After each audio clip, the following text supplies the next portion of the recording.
meus amigos e amigas, bom dia, boa tarde ou boa noite, dependendo do horário que você está me vendo. Você está no canal virtual da Escola de Educação Emocional. Eu sou Márcio Lúcio de Miranda, médico, ginecologista, obstetra, psicoterapeuta e treinador de habilidades de relacionamento interpessoal.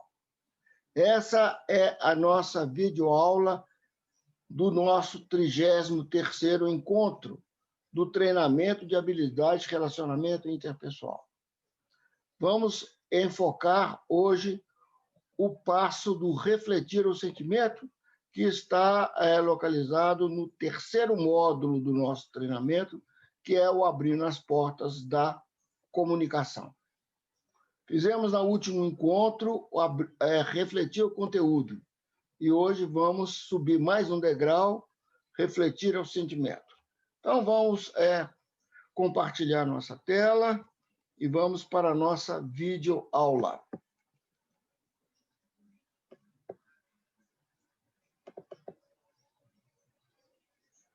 Muito bem.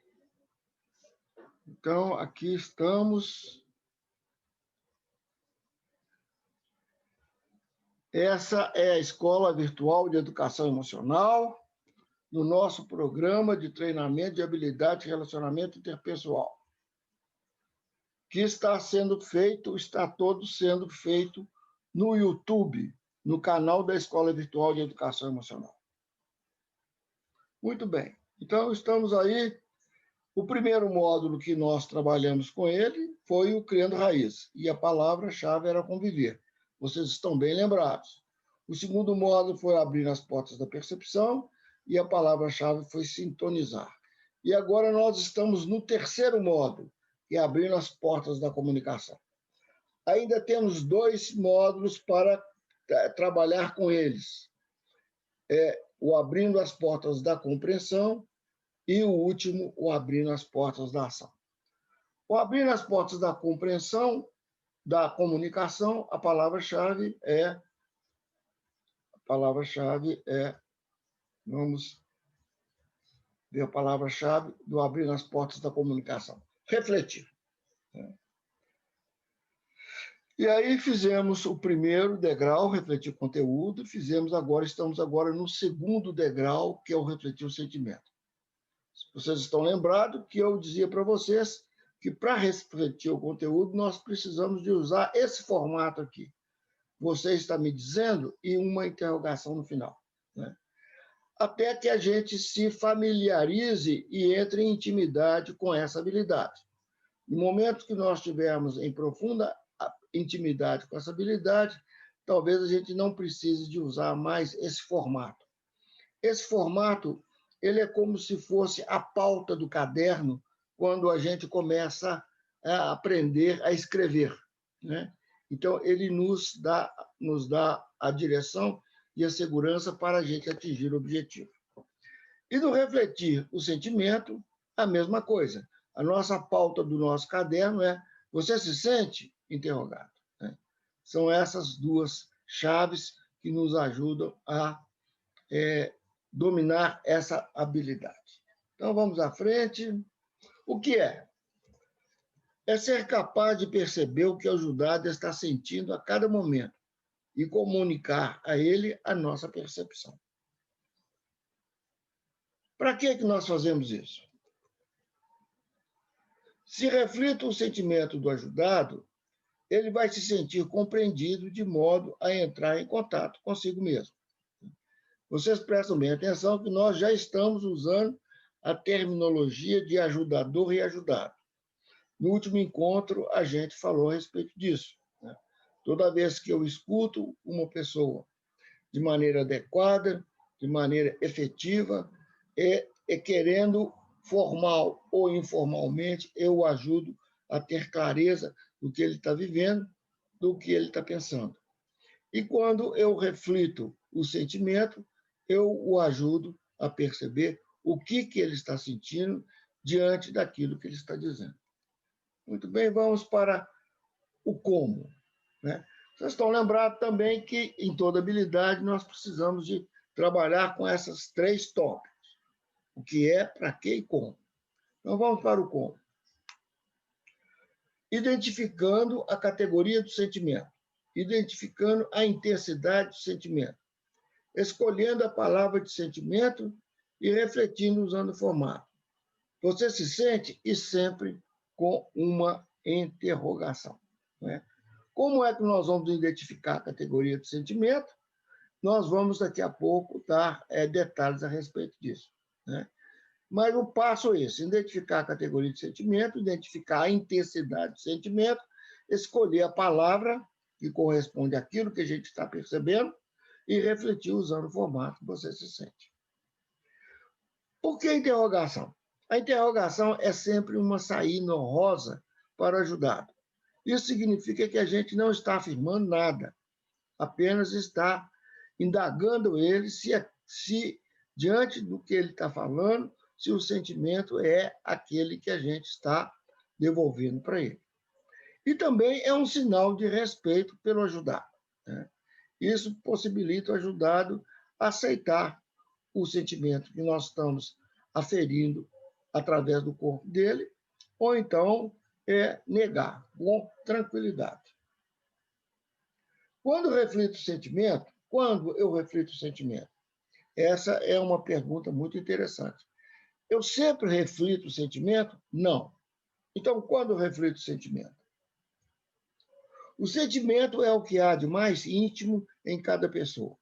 Só podemos denunciar o que o nosso ajudado sente quando ele permite. Uma imagem aí da nossa cidade mineira de Tiradentes. Quando o ajudado permite ao ajudador refletir os seus sentimentos?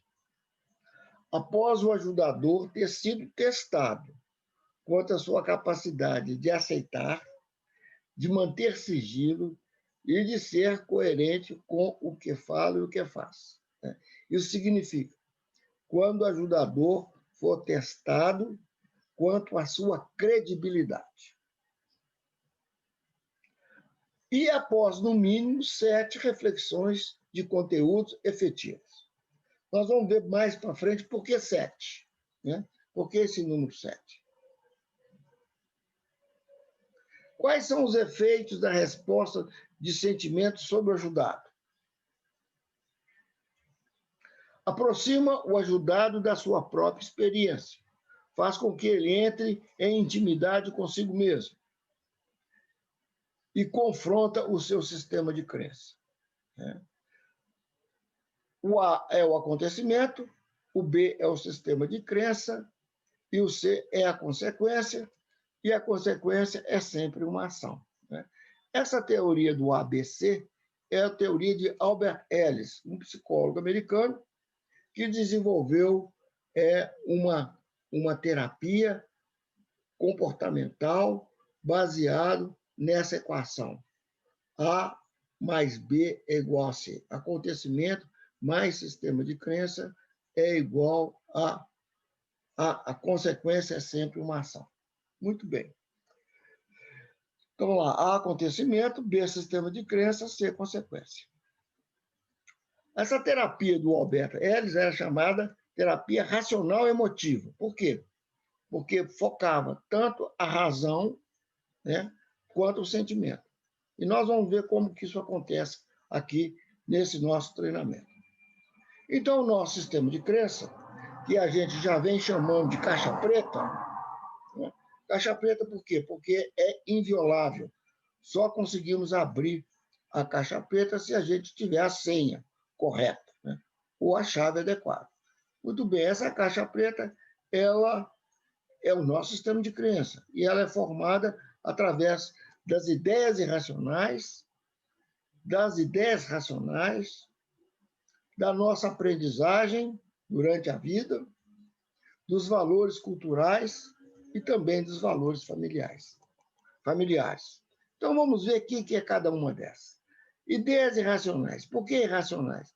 Porque são aquelas ideias, aquelas informações que entram no nosso sistema de crença, né? No nosso gravador cerebral. Nós temos um gravador que vai gravando tudo que a gente vivencia até antes dos 3 anos de idade, no momento em que a gente ainda não tinha acesso à razão.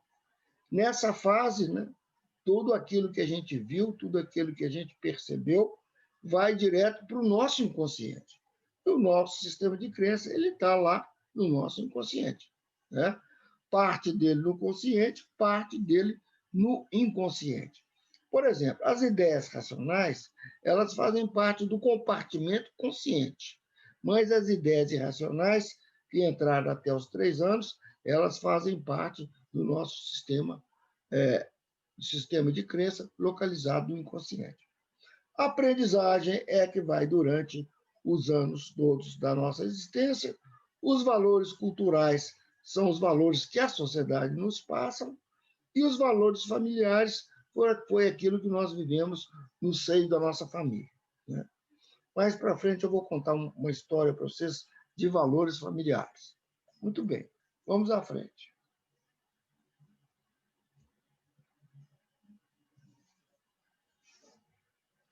Então, nosso sistema de crença, né, a nossa caixa preta, é de lá que nascem os nossos pensamentos. Então, os nossos pensamentos nascem das nossas crenças. E é interessante que é dos nossos pensamentos é que nascem, que brotam os nossos sentimentos. Então, preste atenção.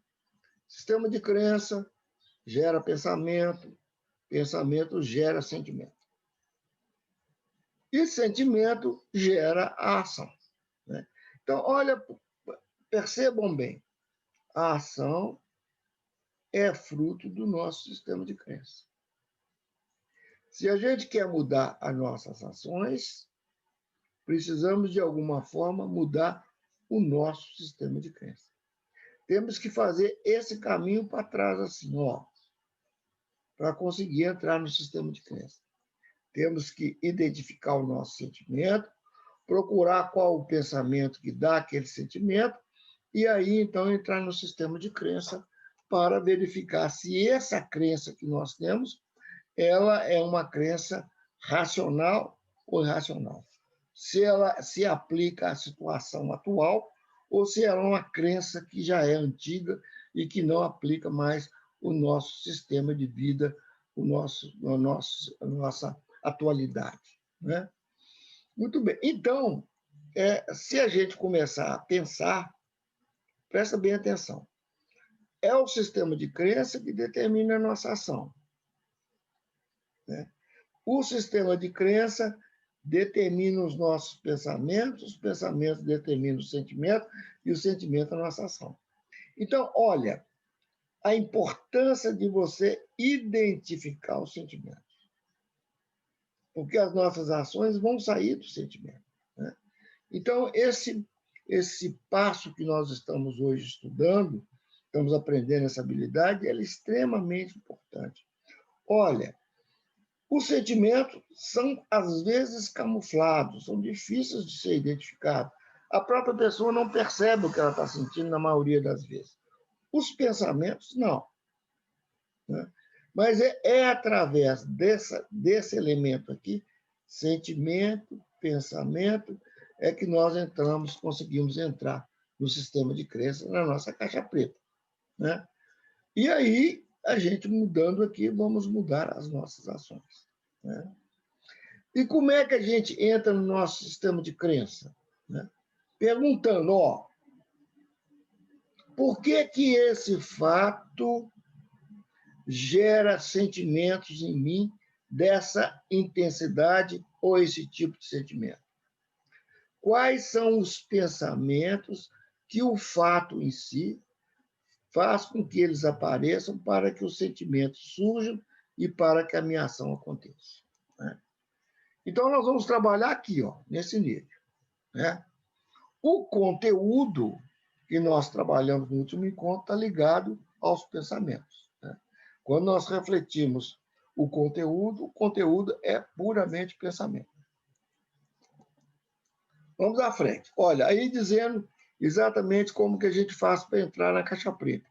O segredo é esse. O sentimento vai para o pensamento e a gente pergunta, por quê? Por que esse pensamento, né? De onde que esse pensamento surgiu? Onde é que isso está lá na minha na minha caixa preta, no meu sistema de crença.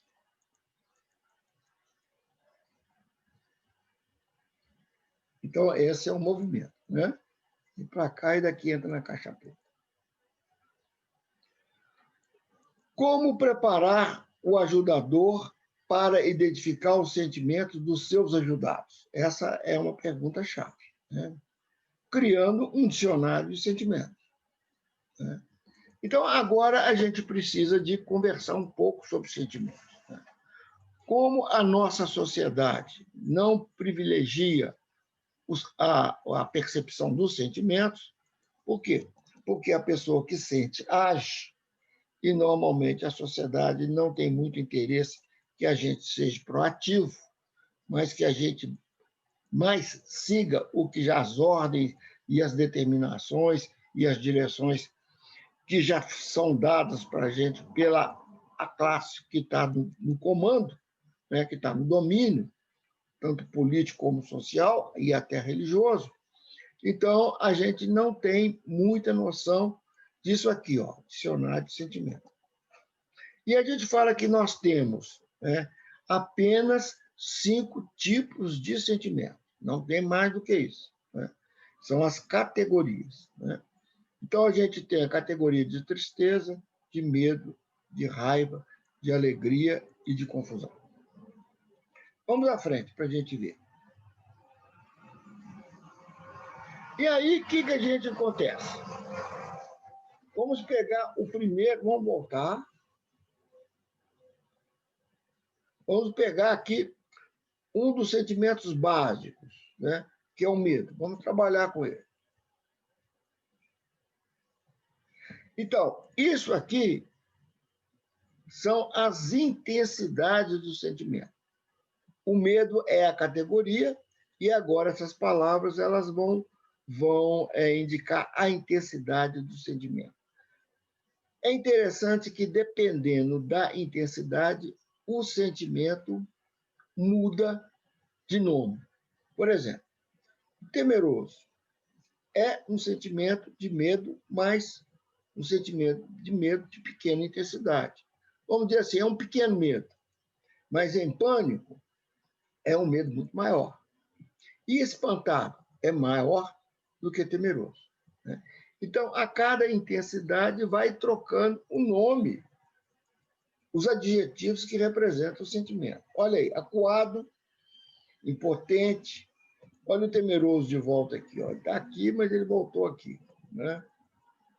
Ameaçado, receoso, espantado de novo, amedrontado, arisco, apreensivo, apavorado, desconfiado, cauteloso, assustado, agoniado, paralisado, aterrorizado, coagido. Então, vocês estão vendo que nessa categoria medo, nós temos várias intensidades do medo com nomes diferentes.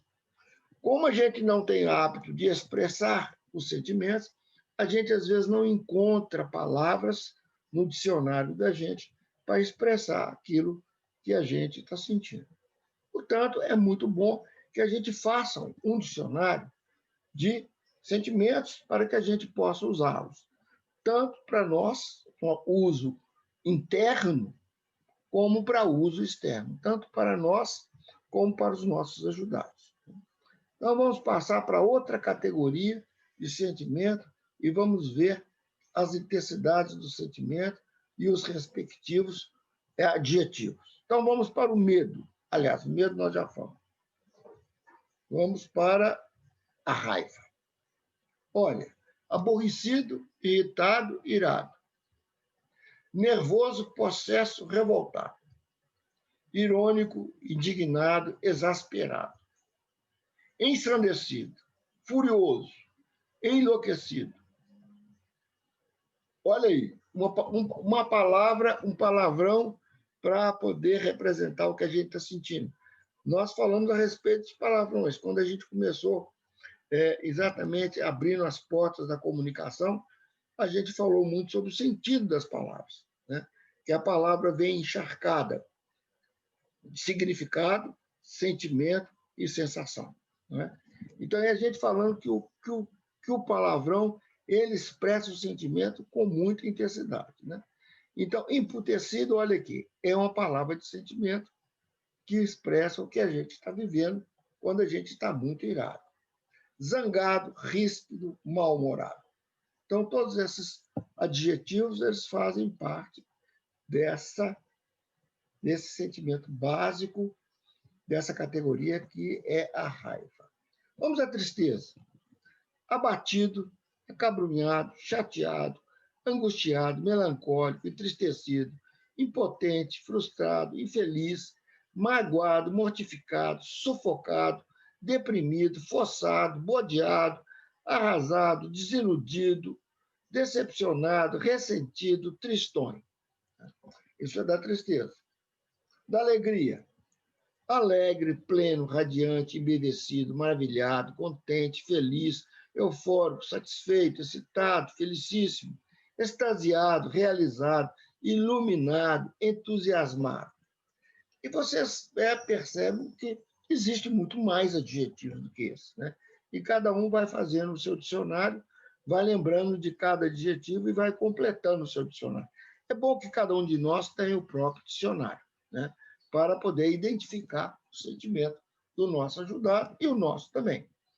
Olha a confusão. Atrapalhado, desnorteado, embaraçado, misturado, complicado, desarrumado, perdido, confuso, desequilibrado, desordenado, bagunçado, perplexo, paralisado, atarentado, dividido, né?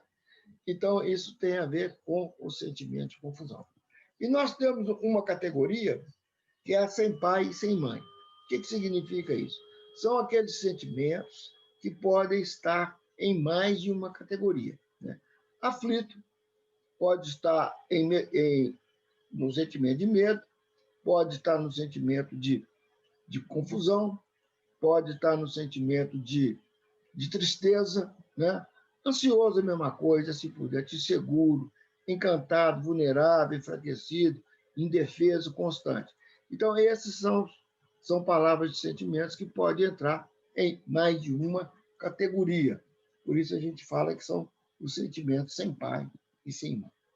Isso é uma metáfora para a gente poder aprender essa questão do dicionário de palavras de sentimento. Como perceber os sentimentos? Essa é outro desafio, né?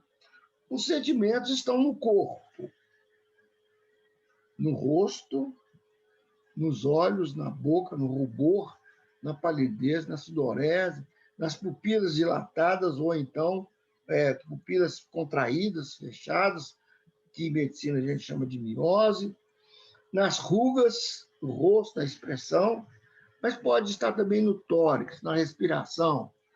Quando a gente está ansioso, a gente aumenta os movimentos respiratórios. Nos membros superiores e inferiores, a ansiedade faz com que a gente se movimente muito, mesmo estando parado. Movimente os braços, as mãos. Então, o corpo é como se fosse um espelho para mostrar para nós os sentimentos, os nossos sentimentos e dos outros. Mas não é só o corpo, né? A fala também. E a gente já disse para vocês, estamos repetindo. A fala tem letra e música. A letra pode ser enganosa, porque é pensamento. Mas a música, como o corpo, nunca mente. Sempre expressa os sentimentos. A gente diz que a música vem do coração. A fala vem da cabeça. Pode ser enganosa, pode ser distorcida, mas a música da fala não tem risco de ser enganosa. E aí, meus amigos, o que fazer para aflorar os sentimentos nas pessoas que nós estamos escutando? É simples. Reflexão de conteúdo, reflexão de conteúdo, reflexão de conteúdo, reflexão de conteúdo, reflexão de conteúdo. E aí? Quanto mais a gente vai dando reflexão de conteúdo, mais a pessoa vai tendo clareza a respeito do que ela está vivendo. E no momento que ela não tem mais confusão, no momento que ela não está mais prolixa, ela acaba entrando em contato com aquilo que ela está sentindo em relação àquilo que ela está falando, e aí o sentimento emerge da pessoa. O sentimento aparece no rosto, aparece na música que ele canta, né, junto com o conteúdo que ele está expressando. E aí, então, a gente reflete o sentimento para o ajudado. Mas existe uma condição. Nós só podemos refletir o sentimento se o ajudado nos permitir que a gente expresse, revele o sentimento para ele. Quando ele não está no momento de aceitar os sentimentos, porque ainda está difícil para ele fazer contato consigo mesmo, então ele nega o nosso sentimento. Ele diz, não é isso que eu estou sentindo. Se ele diz isso, nós voltamos imediatamente para a reflexão de conteúdo. E só vamos caminhar para o sentimento no momento em que ele nos der permissão, por uma questão de respeito e por uma questão de habilidade e por uma questão de funcionalidade. Não adianta querer que a pessoa perceba o seu sentimento antes da hora. Quais são os efeitos da reflexão do sentimento sobre o ajudador? Quando o ajudador consegue refletir o sentimento de maneira adequada, e o ajudado diz, é isso mesmo que eu sinto. E aí ele vai dizer, eu sinto isso assim, estou me sentindo triste, estou me sentindo alegre, estou me sentindo com raiva, estou me sentindo com medo, estou sentindo confuso. Por quê? Então, ele mesmo vai buscar lá no conteúdo, o conteúdo referente àquele sentimento. E quando isso acontece, o ajudador descobre que está na direção certa.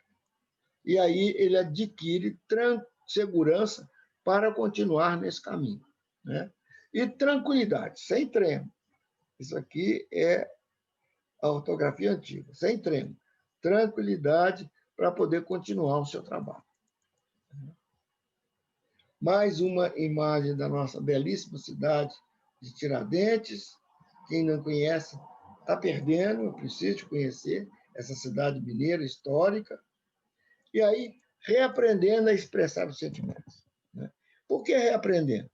Porque quando criança, a gente expressava de maneira muito clara e evidente os nossos sentimentos. Mas os nossos sentimentos normalmente incomodavam os adultos. E aí nós fomos sendo repreendidos, né? Esse menino é chorão demais, chora demais, é muito mole. Então, olha, você vai tomar aqui uma injeçãozinha, mas não dói nada. Homem que é homem não chora. Você é uma mocinha forte, não vai sentir dor nenhuma. Essa é a fala dos adultos com as crianças. E assim a gente vai tendo um processo de castração das emoções. Os sentimentos não são certos e nem errados. Eles simplesmente são. Na pessoa adulta, os sentimentos não determinam necessariamente as ações. Nós vamos ver isso mais para frente. É desejável que se expresse sentimentos. Sentimentos não expressos se transformam em doenças físicas e emocionais. São nós energéticos. Já falamos a respeito disso. O sentimento não se divide em certos e errados, estamos repetindo. É importante saber que todo e qualquer sentimento que brota dentro das pessoas é apenas uma parte natural da própria condição humana. Meus sentimentos nem sempre determinam as minhas ações. Repetindo para enfatizar. Quando eu ajo por impulso, meus sentimentos determinam as minhas ações. Olha, se eu agir por impulso, eu não vou ter controle das minhas ações e os sentimentos vão determinar vão determinar as minhas ações. Toda vez que eu não faço pausa, eu ajo por impulso. Então, agora vocês que já estão comigo, né, há 33 encontros, e nós já estamos fazendo o ritual já há vários encontros, e no ritual a primeira coisa que a gente pede para se fazer é primeiro a pausa e logo em seguida o foco. Então, a gente faz esse treinamento de foco exatamente para que a gente não deixe os sentimentos se transformar em impulso, que a gente não haja impulso para não ter ações inconsequentes. A ação não vem da razão quando ela é impulso. Por isso, eu quase sempre perco a razão quando eu ajo por impulso e pago o preço das consequências. Agindo por impulso, não avalio a relação custo-benefício e sempre eu levo na cabeça. Então, vamos aí. O acontecimento gera o pensamento. O pensamento vai gerar o sentimento. E eu não fazendo pausa, o que vai acontecer? Vem uma ação inconsequente. Né? Então, o acontecimento gera pensamento, o pensamento gera o sentimento, e aí eu vou para uma ação que não passa pela minha razão. É uma ação de impulso, é um curto-circuito. E essa ação, normalmente, ela é inconsequente. Né? E aí, as consequências elas vêm e a gente tem que assumi-las. Né? Não tem como fugir das consequências. Agora, presta atenção nesse fluxograma, quando o acontecimento gera o pensamento, gera o sentimento, e aí a gente faz uma pausa. Respira fundo, conta até 10, fica tranquilo, né? E aí volta para os pensamentos e faz a seguinte pergunta: por que isso me faz sentir dessa maneira? Qual é a razão desse meu sentimento? E aí, então, de posse da razão, você faz a avaliação de custo-benefício. E sua ação se torna uma ação consequente. Vamos mais para frente. Parou? Porque parou. E é uma ação consequente. Além disso, você tem insights e descobre novas possibilidades. Né? Então, olha lá aqui que eu estou dizendo para vocês, que a pausa leva você a ter insights, olhar para dentro, e aí você descobre novas possibilidades para lidar com os acontecimentos. Né? Então, a gente fala que você amadurece e você se torna consequente. É possível mudar os sentimentos se mudarmos os pensamentos. É possível mudar os pensamentos se nós entrarmos na nossa caixa preta, no nosso sistema de crença. Os sentimentos são mutáveis. Deixando-os aflorar e tomando consciência de suas razões, caixa preta, posso decidir mudá-los por outros que não me façam sofrer tanto. Né? Então, entro lá dentro do meu sistema de crença, valido ou não valido o meu sistema de crença, daí saem novos pensamentos, novos sentimentos e a consequência é a relação custo-benefício da nossa ação. Né? O fato de eu me permitir experimentar todos os meus sentimentos não significa que eu deva agir de acordo com eles. A criança sente, não pensa e age. O adulto tem que sentir, pensar e agir. É desejável que eu expresse os meus sentimentos. Faz parte de uma relação construtiva a possibilidade de falar dos próprios sentimentos. É da comunicação dos sentimentos que depende o sucesso das relações interpessoais. Se reprimo minhas emoções com medo de ser rejeitado, punido ou mal compreendido, vou apenas juntar pólvora em meu coração. Depois de algum tempo, corro um sério risco de explodir, ferindo a todos e a mim mesmo. O caminho mais curto para eu estragar um relacionamento é reprimir as minhas emoções, até o dia em que elas estourarão com tal violência que destruirão irreversivelmente a relação que eu pretendia conservar. Os sentimentos são mutáveis se mudarmos os nossos pensamentos. Mudaremos os nossos sentimentos e, consequentemente, os nossos comportamentos por outros que nos façam sofrer, que não nos façam sofrer tanto. A equação de Ellis, A mais B igual a C. E vamos, então, a uma fala de uma ajudada. Né? Ana dizendo para o seu ajudador: preciso muito do emprego. Não posso ficar sem ganhar, mas também não quero me relacionar com meu patrão. Afinal, tenho meu noivo de quem eu gosto demais, estamos pensando em nos casar no ano que vem. Realmente, eu não sei o que fazer. O ajudado responde para ela: Ana, você se sente angustiada? Ana, você se sente ameaçada? Ana, você se sente amedrontada com essa situação?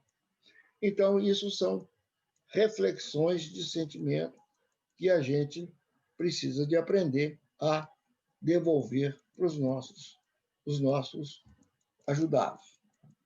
E o que vai acontecer depois de uma reflexão dessa é que a Ana vai dizer: sim, eu me sinto angustiada porque eu não posso, não tenho como sobreviver sem esse emprego e eu não sei o que fazer nessa situação.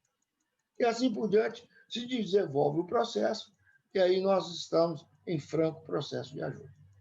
Muito bem, meus amigos, foi uma alegria, um prazer muito grande estar com vocês. Espero que essa videoaula possa ajudá-los a compreender e a praticar essa habilidade de refletir o sentimento. Então, sentir é viver e viver é sentir.